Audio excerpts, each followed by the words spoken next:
You may have seen that on April 29th, the far-right Supreme Court majority, in a 6-3 decision, declared that using race to limit inequality is unconstitutional. The phrase that I keep hearing over and over again is that the Supreme Court gutted the Voting Rights Act. But what does that mean? Well, let's talk about it. This discussion was adapted from a piece called Supreme Court Guts 1965 Voting Rights Act by Malik Miah, which you can read in full for free at this link.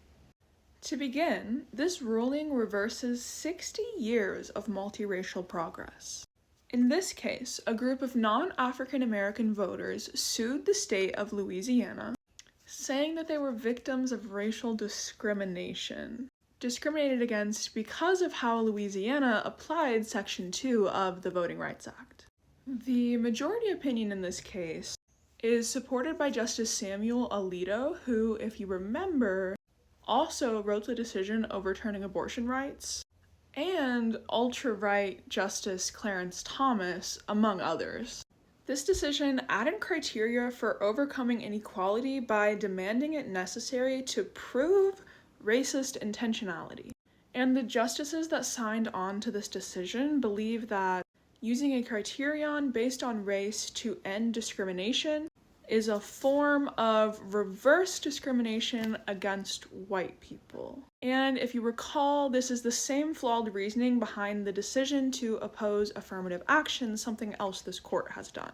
Justice Elena Kagan wrote the minority opinion, and she was joined in her dissent by Justices Sonia Sotomayor and Ketanji Brown Jackson. They correctly point out how this ruling will systematically dilute minority citizens' voting power and set back the foundational right that Congress granted of racial equality in electoral opportunity. It is also worth pointing out that Chief Justice John Roberts has long opposed the Voting Rights Act.